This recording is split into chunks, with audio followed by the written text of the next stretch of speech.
Hello my lovelies, welcome back to my channel. This is your girl Angel from Simply Angel Tia.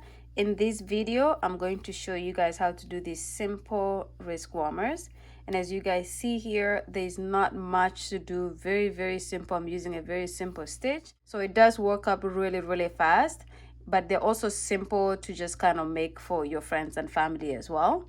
So yeah, if you would like to have this made within a couple of minutes of your day on a day off from work, stay in the video and I will show you guys how to do that. Okay, see you guys in a bit. So before you get started, make sure you have some yarn. I have some leftover yarn here, which is Impeccable by Loops and Threads. I will give you all the information in the description box below. I have my 5mm crochet hook, a scissors, a tape measure, a darning needle, and some stitch markers that I always make sure I have around just in case I need them. And yeah, so that's everything you need. Let's go ahead and get started. Okay, so these wrist warmers are for me, so I'm making them in a small size. And you're gonna be able to make it based on the size that you're looking for. So I'm going to do a chain of 26, and I'm gonna do my slip knot first. Okay, and then I'm going to start my 26 chain. So 1, 2, 3, 4, 5. Okay, so I have my chain of 26 here. Okay, so as you can see, that's my chain of 26. And to start my first row, I'm going to skip this first stitch right here, and in this second one I'm going to go in the back and do my single crochet, just like that. And then I'm going to move on to the next stitch, again going in the back of the chain and doing my single crochet stitch. And then I'm just going to continue this until I get to the end of the row, and by the time I get to the end of the row I should have 25 stitches. So I'll see you guys when you get to the end. So I've completed my first row here, and as you can see, that's how my work looks like for the first row. For the second row, I'm going to do a chain of 1 and turn. And then in the very first stitch right after the chain 1, I'm going to go in the back loop and do a single crochet.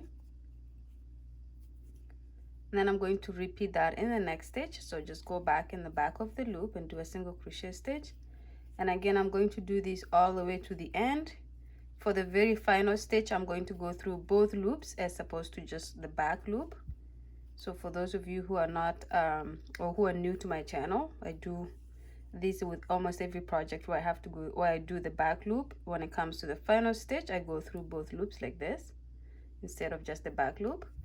Okay, and this second row here is your repeat row, so you're going to repeat this until you have the number of rows that you require for your wrist warmer.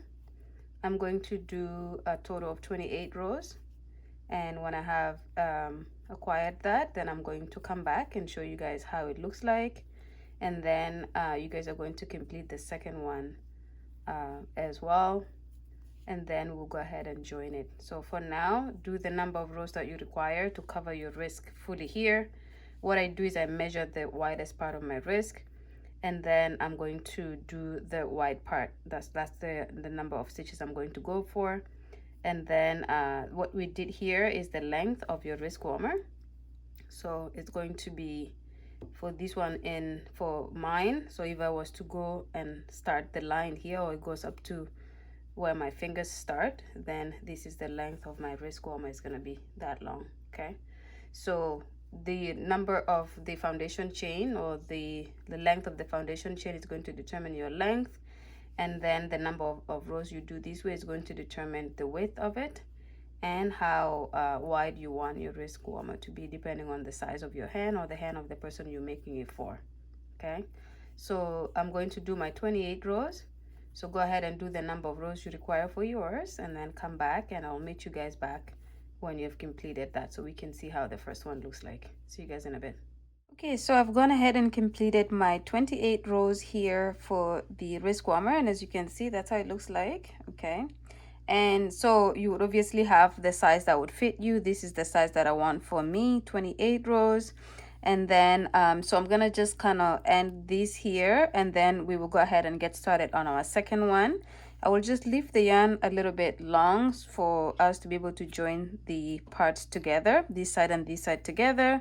So I'm just gonna go ahead and secure that here. And there you go. So we have our first part done. For the second one, we have to work on that. So for the second one, obviously, you're just gonna do the same thing that we did for the first one here. Start with 26 rows, and then do your half double crochet stitches, or sorry, your single crochet stitches in the back loop to create this rib like this. And then when you have that done, then do the number of rows that you require for the size of your wrist warmer. And then when you have the number of rows completed, then you come back and we'll have 2 of them done, and we just have to make sure we join it before we can go ahead and finish it. Okay, so go ahead and do that, and I'll see you guys when you have your 2 pieces together done. Okay guys, so I've completed my second part of the wrist warmer here. So as you can see, that's the second piece that we have. This is the first piece that we completed together. So you should have these 2 pieces ready, one for each hand. Okay, so and they should be identical, so it's always good to kind of line it up like that to make sure the number of rows matches on each, and also count your rows to make sure you have identical number of rows, so you're not having one piece that is longer than the other. Okay, so now that we have our 2 pieces like this, I'm just going to put one on the side for now, and for this one we're just going to determine where we need to put the thumb hole for our wrist warmer. So the first thing that I usually do is I just place it nice and flat like that, and then I put my hand where I want the top of the wrist warmer to start. So if I put it like this, if that's where I want my wrist warmer to go as high as, then I would put a hole right almost in the middle of the wrist warmer, and that's where we would leave our hole open. But for this one, I'm probably gonna want it to be more like this, so that it goes right to this line here, or maybe even this one here. So if I do that, this is where I would put my hole right here, right there, for it to go just right here, sometimes maybe a little bit above, like that. And then when I have the spacing of where I want my hole to go, if you fold these on top like this, then you will have your wrist warmer, and then you will have the space that you want to kind of leave out for your thumb. But what I do is I just do it like this, and what I can do right now is just take my stitch marker and put it in the space that will be the start of the gap that I'm leaving open. So let's put that right there, and then if I go back and put my hand back there like that, and then the second one will go right in the bottom of my hand here. So I would just put that right here, somewhere right there. So estimate where you want your thumb hole to go, and so when you fold your work together like this, then you would end up joining this section here shut, and then skip this section here, and then close this section up here. So this is how I usually kind of measure it. Okay, so go ahead and measure yours however you want it and where you want your thumb to come out. Okay, when you have your wrist warmer on, and then when you have that, make sure you fold it and section out both sides. And it's always good to count the number of stitches on each side to make sure you have enough, and count the number of stitches in the middle that you're leaving the gap open on to make sure it's even. Don't have 6 here and 5 here, it's going to look a little bit odd. And then you're going to count the number of stitches on this side. And so I'm going to do that. I'm going to get the exact same sizing of where I'm going to put my thumb hole, and when I have it done, I'm going to come back, and then I will show you guys how to join the project together. Okay, so I'll see you guys in just a second. Okay guys, so I have section of exactly where I want my thumb hole to go, and as you can see, I made sure I counted the stitches to make sure all the stitches are correct on each side, and I put my stitch markers there. So I'm going to pretty much start, because I have my string on this side, I'm going to start joining my work all the way until where the stitch marker is, the stitch before the stitch marker, and then I'm going to weave my yarn into the other side.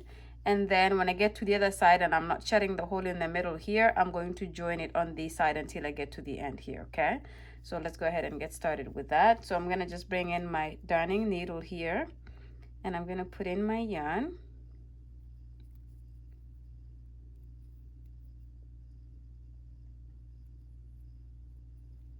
Okay, so with my yarn in the darning needle, I'm going to start sewing my work on this side.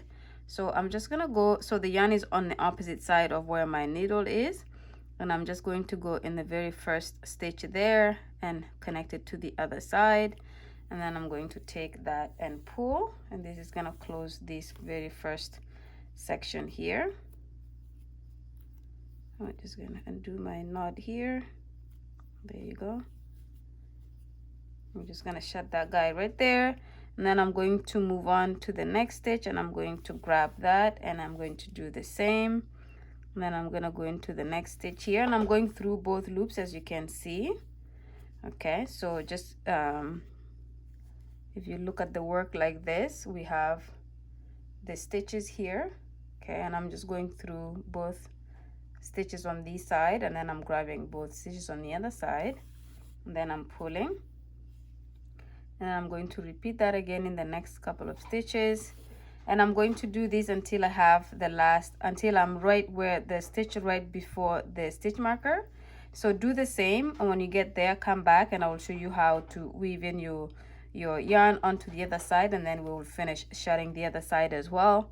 And when we have that all completed, then I'll have you guys do the second pair or the second wrist warmer off camera, and then when we have both of them completed, then you'll come back so we can look at our work and see how it looks. Okay, so go ahead and just join your work until you get to the stitch marker.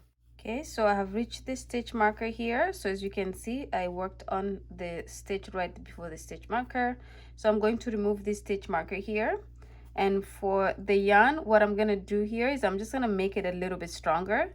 So what I will do is I'll just go into my work like this and come in the middle, and that will ensure that I kind of lock in that section even stronger, like that. And then what I'm going to do is I'm just going to weave it in on the side like this, like that. Okay, so I'm just going in through each stitch that I have open and left open in the middle. I'm going to pull that, and then I'm going to remove the stitch marker that is on the other side. And keep in mind, where we just remove the stitch marker is where we leave open. So the very next stitch after that is where I'm going through. And if you're not sure, just count your stitches, and you should have matching matching stitches here on that side, which is 5 and 5. But I'm going to go into that 6 one, and I'm going to do that twice in that same gap there. Okay, and then I'm going to go again into each and every stitch like we did in the previous on the previous side, and I'm just going to go into each stitch and complete my joining. Okay, and then we're going to do this to the end, and when we get to the end, it will be the end of the project, because that's all we need to do for this simple wrist warmer. So as you can see, I'm just going into each stitch. I have the tail from where we started the project, so I'm going to just leave that there, and we're going to be able to just kind of use it to tie the end here together. And make sure you go into the very last section here as well to make sure you're closing it properly. And you can always look at it like this, and if you see that there's a gap, you could always go in and finish it off so that it closes that section in completely. Okay, so just like that, and the string is right here. Then I'm going to take my yarn and cut that yarn off there, and then I will use these two pieces to just kind of secure this section here, just like that. I usually do about 3 to 4 knots to make sure it's extra strong, and when I'm satisfied that is really strong here, then I just take my scissors and cut off the excess yarn. Okay, and so when you put it flat like this, that's how your work looks. This is where your thumb hole goes, and if I put it on, this is pretty much how my wrist warmer is going to go on. Okay, so very nice. But what I usually do, which is one extra step, is I actually very often I pretty much flip my work inside out, and this is the side that I wear as the outside of it. So this is gonna go more like this, then I'm going to put it on, and this is how my wrist warmer is going to be fitting on. Okay, So it's gonna look just like that. So this is the first one here. So we have a second one to do the same thing with. So don't forget, make sure you're matching exactly this. So line up your work, make sure the stitches here are the exact same, the stitches that we leave open here are the exact same, and then of course the stitches that we use to close on the other side as well. So go ahead and join your second part here, and when you have that completed as well, come back to the video and we will look at our work and see how it looks as a finished product. Okay, so see you guys when you have already joined this. Okay everyone, so I have gone ahead and completed joining my wrist warmers, and as you guys can see here, they're very simple, they're very fast to make. So they're pretty much done. So if I just go ahead and put them on here, so this is for my left hand, and of course if I go ahead and put on my right one, these are pretty much the wrist warmers here. They're very simple, they're very fast to make, like I said, and that's it. Yeah, so I hope you guys enjoyed making this simple project with me, and I hope you guys obviously subscribe to the channel if you have not yet done so. And if you have any questions about this project or any other project in my channel, go ahead and ask in the comment section below, and make sure you like the video, of course, if you like it, and I will see you guys in my next video. Kwaheri.